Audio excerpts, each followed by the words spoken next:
So I was cruising through Craigslist the other day, and I seen an ad in there for a 8-inch homemade reflector telescope, and the guy only wanted $100 for it. So I sent him an email and told him to contact me, and he did. And I went down and I picked up the scope yesterday, and I tell you, this thing is just huge. You guys can't really appreciate how big it is. Right, I'll put a picture in the video to give you an idea of how big it is for, you know, reference. As you can see me next to it, my wife next to it, because it's just a huge, huge, huge telescope. I mean,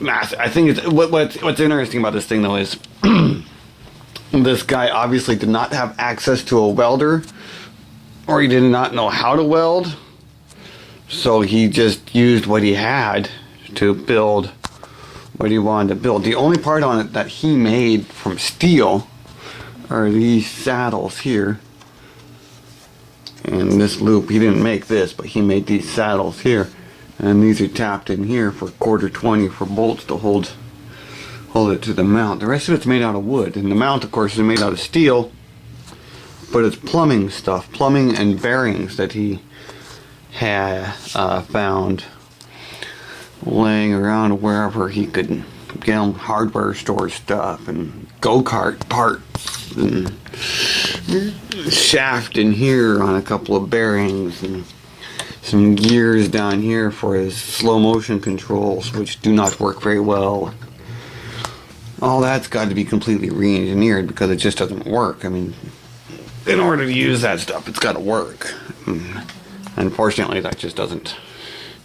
It's not going to do the trick. I mean, it holds the telescope fine. Look at that. Sucker.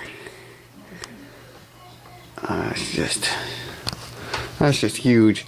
And then the tripod that he made for it, that's all made out of wood. It's all glued and laminated like 2x4 stuff. And 2x6s, whatever, and then some cedar and some bolts. His counterweights are some big weightlifting weights down here, which is pretty cool stuff. What I'm going to do with it is everything pretty much from here down is going to be re-engineered.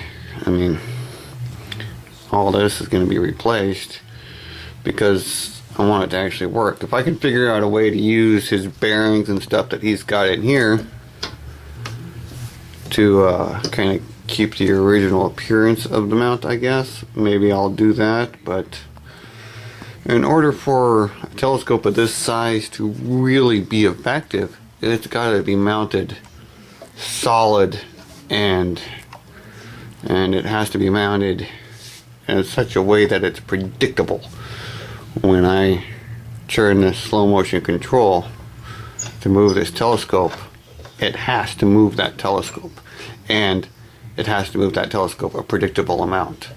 I can't just sit there and do this and hope, you know, that I can see something, because that's just going to be too frustrating, you know.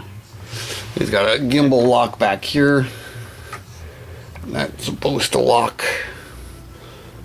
in, but it doesn't work very well there. And then your gimbal lock here, right there, and that one actually works pretty good. It locks it pretty tight. And this is your clutch here, the spring for the gear, slow motion control there, and that's the clutch for him.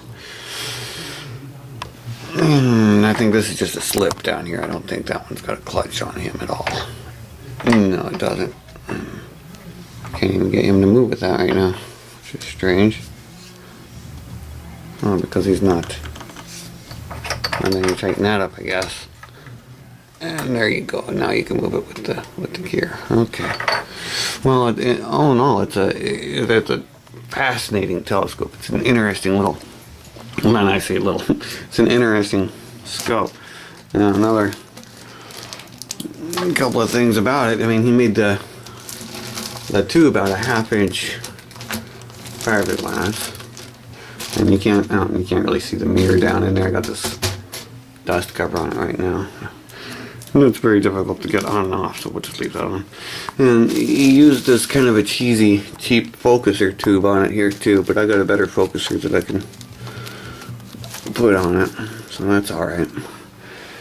So that's kind of cool. I mean, well worth the $100 easy. I mean, just for the mirror, it's worth the $100. So that's a hell of a telescope, guys. Pretty happy with that. Y'all have fun.